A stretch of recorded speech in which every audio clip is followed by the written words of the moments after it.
નમસ્કાર, ભાગ્ય દર્પણમાં આપનું સ્વાગત છે. હું છું કૃષ્ણા. દર્શક મિત્રો, જીવન એ વર્તમાન ક્ષણમાં જીવવા વિશે છે. ભૂતકાળને જવા દો અને ભવિષ્ય વિશે ઓછી ચિંતા કરો. તો આજના સુવિચાર સાથે શરૂ કરીએ આપના ભાગ્યના દર્પણને રજૂ કરતો અમારો વિશેષ કાર્યક્રમ ભાગ્ય દર્પણ.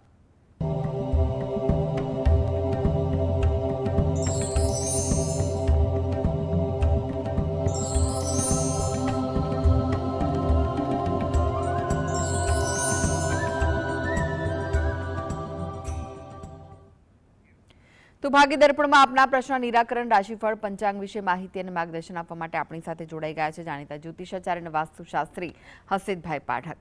હસીતભાઈ, ભાગ્ય દર્પણમાં આપનું સ્વાગત છે. નમસ્કાર. નમસ્કાર.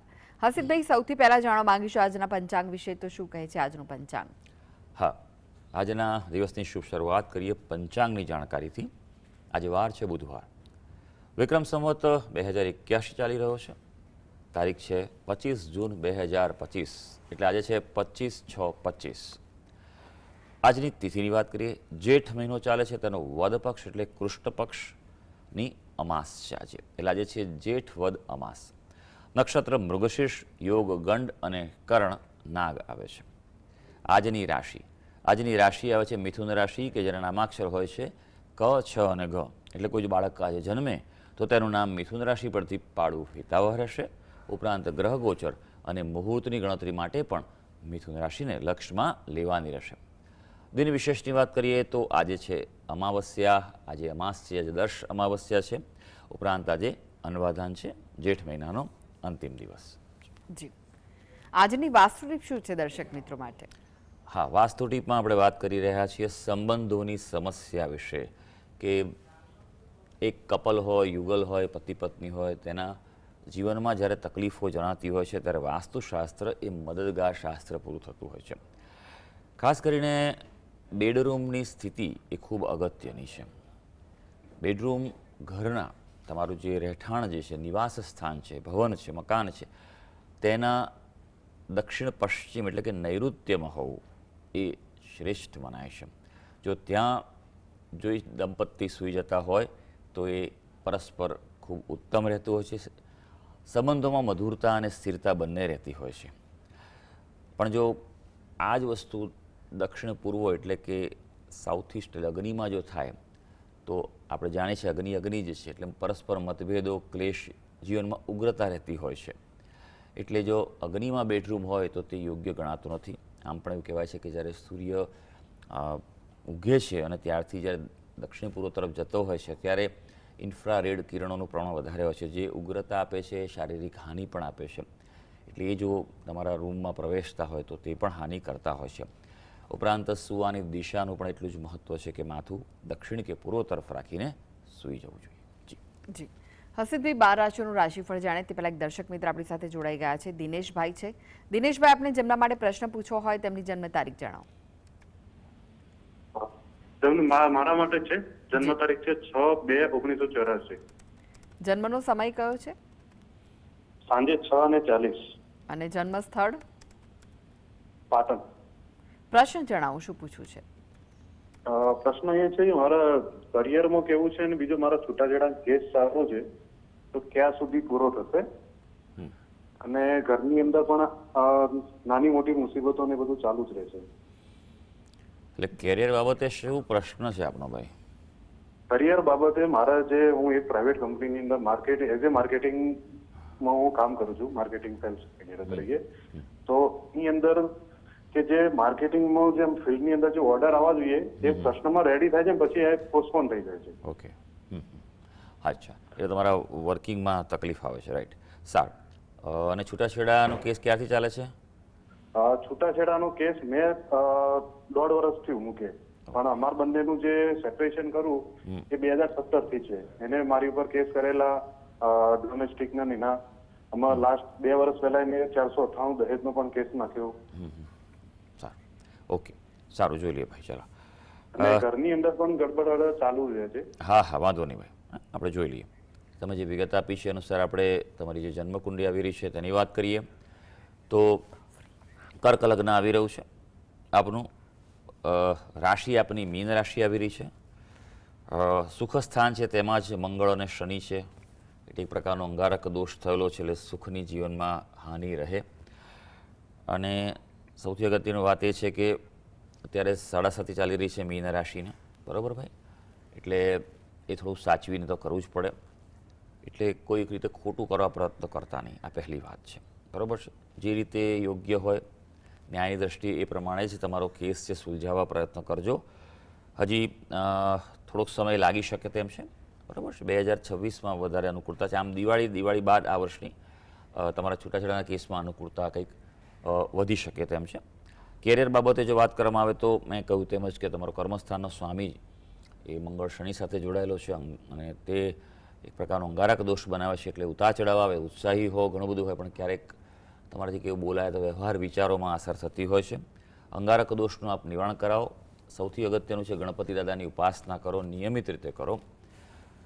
મંગળવારે ગણપતિ મંદિરે જાઓ, ત્યાં મીઠી વસ્તુ, કોઈ ગળી વસ્તુ પ્રસાદ તરીકે ધરાવો. દરરોજ સંકટનાશન ગણેશ સ્તોત્રનો પાઠ કરો અને પ્રાર્થના કરો, અનુકૂળતા વધી જશે. અને બીજું કે ખાસ ભાઈ, આટલી તકલીફો દરેક પ્રકારે રહેતી હોય તો વાસ્તુ એ મહત્ત્વનું છે. તમારા રહેઠાણનું વાસ્તુ યોગ્ય વિદ્વાન પાસે ચેક કરાવી અને દોષ નિવારણ કરાવશો તો ઘણી બધી અનુકૂળતા ઝડપથી વધી શકશે. જી, અનેક દર્શક મિત્ર જોડાઈ ગયા છે. હિનાબેન છે. હિનાબેન, આપને જેમના માટે પ્રશ્ન પૂછવો હોય તેમની જન્મ તારીખ જણાવો. જી, મારા બાબાની જન્મ તારીખ 1/5/2002 અને સમય 3:30 ની વચ્ચે છે. એક્ઝેક્ટ થોડોક સમય આગળ પાછળ હશે. પણ એ દિવસ દરમિયાન છે કે રાત્રિનો છે? દિવસ દરમિયાન છે, બુધવાર છે. જી. ને ચૈત્ર સુધી લગભગ પાછળ આવે છે મારા કહેવા પ્રમાણે. અને સ્થળ કયું છે જન્મનું? સ્થળ જન્મનું ઉના છે. કયું? ઉના. ઉના. જી. હા, દીવ ઉના. જી, પ્રશ્ન જણાવો, શું પૂછવા માંગો છો? મારા બાબાને એકવાર છૂટાછેડા થઈ ગયેલા છે, તો ફરી ક્યારે થશે અને તે કરિયરમાં કઈ રીતે આગળ વધશે? શું કીધું છેલ્લે? કરિયર વિશે શું પૂછ્યું? કરિયર વિશે અત્યારે મારો બાબો જોબ કરે છે, તો એના માટે તે આગળ વધી શકશે કે શું? અત્યારે તો બિચારો જોબ કરે છે 15,000 તો આગળ કઈ રીતે થશે? આગળ વધશે એનો પગાર કે શું? હા, સારું. આપણે બંને જે પ્રશ્નો છે તે માટે જોઈ લઈએ કે આપની કુંડળી શું આવી રહી છે. સિંહ લગ્નની કુંડળી આવે છે. લગ્નનો સ્વામી એ સૂર્ય જે છે તે ભાગ્યસ્થાનમાં મેષનો ઉચ્ચનો છે. સ્વભાવ થોડો ગરમ આપે. સૂર્યની રાશિનું લગ્ન હોય કે રાશિ હોય તો એટલે ક્યારેક સ્વમાન હણાય તેવી વાત થઈ શકતી હોય. એટલે આ વ્યક્તિએ પોતાના સ્વભાવમાં ખૂબ ધ્યાન રાખવાનું છે. સૌથી પહેલી વાત એ છે.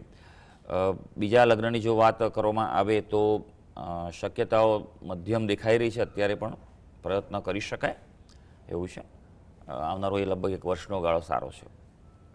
કેરિયર બાબતની અને અન્ય બાબતમાં વાત કરીએ જીવનમાં તો જે પ્રકારના યોગો દોષવાળા યોગો સર્જાયેલા છે, સૌથી અગત્યનું એ છે કે આ કુંડળીમાં શ્રાપિત દોષ છે. એટલે આ શ્રાપિત દોષ કોઈને કોઈ પ્રકારે કુટુંબ સુખ ના આપે અથવા અકાળે દુર્ઘટના આપે, પ્રતિકૂળતા આપે તેવું બની શકે. કર્મસ્થાનમાં જ અંગારક દોષ પણ થયેલો છે પાછો.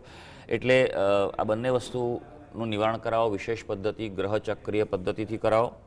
એનાથી ઘણી બધી અનુકૂળતા થશે, પણ યોગ્ય મુહૂર્તમાં કરાવજો. આ ખૂબ જરૂરી છે. ઘણીવાર ઉતાવળમાં આપણે સારો દિવસ જોઈને કરી દેતા હોય છે, એવું ન કરતા યોગ્ય વિદ્વાન જ્યોતિષ્યનું માર્ગદર્શન લઈ મુહૂર્ત પ્રમાણે કરજો, એ વધારે સારું છે.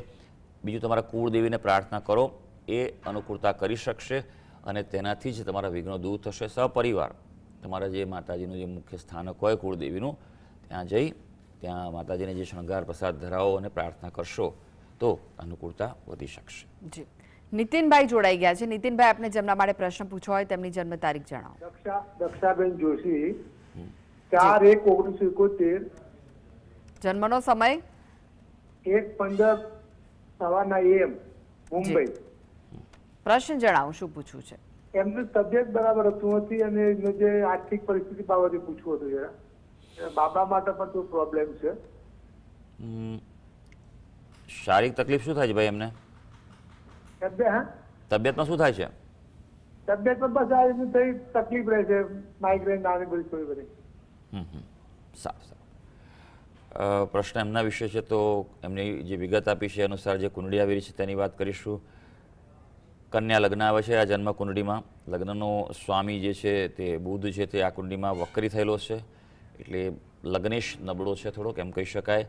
ચોથા સ્થાનમાં જે સૂર્ય મહારાજ છે એના મિત્ર રાશિ ધનુ રાશિમાં છે, મંગળ બીજા સ્થાનમાં છે અને તબિયત તંદુરસ્તીના સ્થાનનો જે સ્વામી કહેવાય રોગ સ્થાનનો તે શનિ છે અષ્ટમ સ્થાનમાં છે. ધાર્મિકતા હોઈ શકે આવા વ્યક્તિના જીવનમાં. અને મીન રાશિ આવી રહી છે, મીન રાશિએ સાડાસાતીના ઉપાયો ચાલુ રાખવા જોઈએ અત્યારે. ખાસ સૌથી અગત્યનું છે કારણ કે માનસિક રીતે ડિસ્ટર્બન્સ વધારે રહે તેવું બને વિચારોને કારણે અથવા તો કોઈ પ્રકારનો સ્વભાવને કારણે આ અસર વધારે જોવા મળતી હોય તેવું બને. સૂવાની દિશા ચેક કરો એમની, પૂર્વ તરફ કે દક્ષિણ તરફ માથું રાખીને સૂઈ જાય, આ સૌથી પહેલી વસ્તુ છે. બીજું, શિવજીની ઉપાસના કરે, નિયમિત મહાદેવજીના મંદિરે જવાય તો સરસ છે. તો સોમવારે જાય, પ્રદોષના સમયે જાય, બરાબર છે, પૂનમે જાય, આવા સમયે જઈ શકાય, વધારે સારું છે. અને ત્યાં ભગવાનને દૂધ ચડાવો, જળ ચડાવો, બને તેટલા ત્યાં ઓમ નમઃ શિવાયનો જપ કરો અને શિવ મહિમના સ્તોત્રનો પાઠ કરો. સવાર સાંજ થાય તો એકવાર કરો, ઘરમાં કરો, મોટેથી કરો, એનાથી એમના સ્વાસ્થ્યમાં ફેર પડશે. જી હસીતભાઈ જોડાયેલા રહેશો. આગળ રાશિ છે 12 રાશિ, તેનું રાશિફળ આપની પાસેથી જાણીશું. તો ભાગ્ય દર્પણમાં આગળ વધીએ તે પહેલા લઈએ બ્રેક.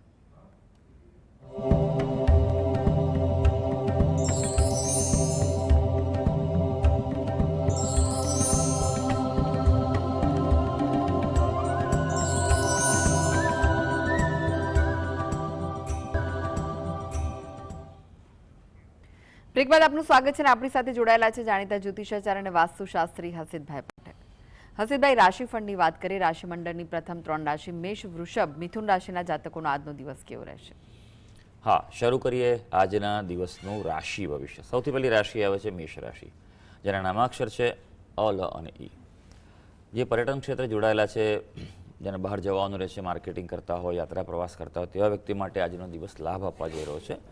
પણ તેમ છતાં વહી વરસાદની સિઝન છે એટલે થોડુંક સાચવીને જરૂરી હોય તે પ્રમાણે જ નીકળજો. સંતાનોની સફળતાથી આજે ખુશી પ્રાપ્ત થઈ શકે. સ્વાસ્થ્ય માટે થોડું ધ્યાન રાખવું પડશે. આજે યોગ, પ્રાણાયામ, કસરત લાભદાયી રહી શકશે. વૃષભ રાશિ, જેના નામાક્ષર છે બ અને ઉ. આજે નવીન સંબંધોની શક્યતા છે અને જો કોઈ પણ એટલે અંગત જીવનમાં અથવા તમારા કાર્યક્ષેત્રમાં પણ કોઈ એવી શક્યતાઓ છે અને તો તે સ્વીકારજો, પણ થોડું સમજી વિચારીને આગળ વધજો. વિદ્યાર્થીઓ માટે આજે પ્રગતિ છે અને ઉપરાંત સારી વાત એ છે કે આજે સ્વાસ્થ્ય તમારું સારું રહેવાનું છે.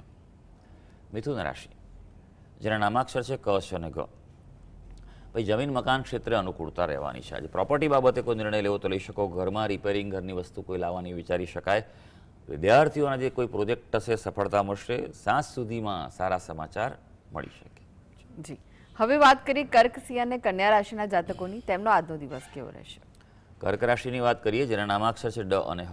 ભાઈ, આજે તણાવ વધી શકે એવું છે, એટલે થોડુંક રિલેક્સ રહી અને પ્લાનિંગ કરીને આગળ વધજો. આજે ધિરાણ વ્યવહારથી દૂર રહેવાની સલાહ છે, એટલે કોઈ પ્રકારે પૈસાની લેણદેનમાં ખૂબ સાચવજો અને કોઈ પણ હોય તકલીફો કે કંઈ પણ વિવાદ થાય તો દલીલ કરવાનું ટાળજો.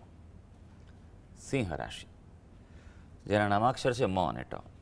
આજે વિદ્યાર્થી વર્ગને સફળતા તો છે, પણ વધુ મહેનતે સફળતા છે, એટલે 100% એચીવ કરવું હોય તો 150% મહેનત કરવી પડશે. મિત્રો સાથે કોઈ વિવાદની સંભાવના છે, એટલે એ બાબતે તમે સંભાળી લેજો. હા, જીવન સાથે તમારે અનુકૂળતા દેખાઈ રહી છે. કન્યા રાશિ, જેના નામાક્ષર છે પઠ અને અણ. કન્યા રાશિના વ્યક્તિઓ માટે વાત કરીએ તો આજનો દિવસ સારો રહી શકે એવો છે. પોઝિટિવિટીનો તમે અનુભવ કરી શકો. હા, આપણે એક વાત ધ્યાન રાખજો, કોઈ પણ કાર્ય કરવાનું હોય પ્રથમ પગલું તમારે ભરવું પડશે, એટલે ઇનિશિયેટિવ તમારે લેવાનું છે. કાર્યક્ષેત્રે નવી યોજનાનો પ્રારંભ થાય, પણ પ્રારંભ આજે ન કરતા. આજે અમાસ છે એટલે આવતીકાલથી કરો અથવા પરમ દિવસે, તો આમ પણ રથયાત્રાનો ખૂબ શુભ દિવસ છે, ઉત્તમ મુહૂર્ત છે, એ દિવસે પણ કરી શકો. જી, હવે વાત કરીએ તુલા, વૃશ્ચિક, ધનુ રાશિના જાતકોની. તેમનો આજનો દિવસ કેવો રહેશે? હા, તુલા રાશિની વાત કરીએ, જેના નામાક્ષર છે ર અને ત. મિત્રોની મદદથી આર્થિક સમસ્યાઓ હલ થાય, એટલે કંઈક પણ ચર્ચા કરવી હોય તો કરી લેજો. જીવન સાથે ધ્યાન રાખવાનું છે, સમજણથી કામ લેજો. ઉગ્રતા કે આવેશથી પ્રતિક્રિયા ન આપતા. કાર્યક્ષેત્રે પણ માનસિક તાણ તમારી રાહ જોઈ રહી છે, માટે ખૂબ આજે રિલેક્સ થઈને જ કાર્ય કરજો. વૃશ્ચિક રાશિ, જેના નામાક્ષર છે ન અને ય. વિદ્યાર્થીઓ માટે દિવસ સારો છે. આજે અઘરા વિષયો છે તે આજે હાથ પર લઈ શકાય. બેરોજગાર વ્યક્તિ માટે આજે તક મળી શકે, જે ફોલોઅપ કરી લેવો જોઈએ. આજે કાર્યક્ષેત્રે સફળતા ઉત્તમ રહેવાની છે. ધનુ રાશિ, જેના નામાક્ષર છે ભ, ધ, ફ અને ઢ. સ્વાસ્થ્ય માટે સારો દિવસ છે. પોઝિટિવિટી તમે આજે ફીલ કરશો, પણ પ્રવાસમાં આજે થોડુંક એમ કહેવાય પ્રતિકૂળતા રહી શકે, કોઈ પ્રકારે કંટાળો તણાવ મળી શકે થાય છે. પોતાનો વ્યવસાય હશે તેમાં તમને ફાયદો થવા જઈ રહ્યો છે. જી હસીબભાઈએ વાત કરીએ અંતિમ 3 રાશિ મકર, કુંભ, મીન રાશિના જાતકોની, તેમનો આજનો દિવસ કેવો રહેશે? હા, મકર રાશિની વાત કરીએ, જેના નામાક્ષર છે ખ અને જ. ભાઈ આજે થોડુંક ધ્યાન રાખવું પડે એવું છે. બેદરકાર ન રહેતા એકાગ્રતા વધારજો. એમાં ખાસ કરીને મહત્વપૂર્ણ કાર્ય કોઈ હાથે લીધું હોય તો ખાસ ધ્યાન રાખજો. તો કામો તમારા સમયસર પૂરા થવા જઈ રહ્યા છે. અને ગ્રહો આજે સૂચવે છે કે ભાઈ તમારા અંગત જીવનમાં થોડોક સમય આપો. તમારા જીવનસાથી સાથે વધુ સમય વિતાવવાની સલાહ છે. કુંભ રાશિ, જેના નામાક્ષર છે ગ, સ, શ અને શ. કુંભ રાશિના વ્યક્તિઓ માટે વાત કરીએ તો ભાઈ તમારા મહેનતનું પરિણામ મળી શકે તેવું છે, સુખદ. એટલે અગત્યના કાર્યો આજે હાથ પર લઈ શકો છો. આજે એવું પણ બને કે તમને નવી બાબતોમાં રસ રહે, જાણવામાં, શીખવામાં, અથવા નવું કંઈક તમે કાર્ય પણ પ્રારંભ કરી શકો છો. આજે કોઈને કોઈ રીતે નાનો મોટો પણ ફાયદો થાય તેવું બની શકે. મીન રાશિ, જેના નામાક્ષર છે દ, ચ, ઝ અને થ. નવી જમીન ખરીદવામાં, પ્રોપર્ટીના કોઈ નિર્ણય લેવામાં આજે સાવધ રહેજો. બને તો આમ પણ એવોઇડ કરજો. અમાસ છે, થોડુંક ચેક કરવું જરૂરી છે, નહીં તો પછી પાછળથી ભૂલનો ભોગ બનવું પડે એવું બને. વિરોધીઓથી આજે ખાસ સાવચેત રહેજો. સ્વાસ્થ્યમાં પણ થોડું ધ્યાન રાખજો. ઘટાડો થઈ શકે એવું છે, એટલે આહાર વિહારમાં સાચવવાનું છે. તો સર્વે દર્શક મિત્રોનો આજનો દિવસ શુભ અને મંગળકારી રહે તેવી ઈશ્વરને અભ્યર્થના. જી હસીબભાઈ, જીએસટીવી સાથે જોડાવા માટે, દર્શક મિત્રોને માહિતી અને માર્ગદર્શન આપવા માટે આપનો આભાર. ધન્યવાદ. તો આ સાથે જ ભાગીદાર પણ આજે બસ આટલું જ. મને રજા આપશો. નમસ્કાર.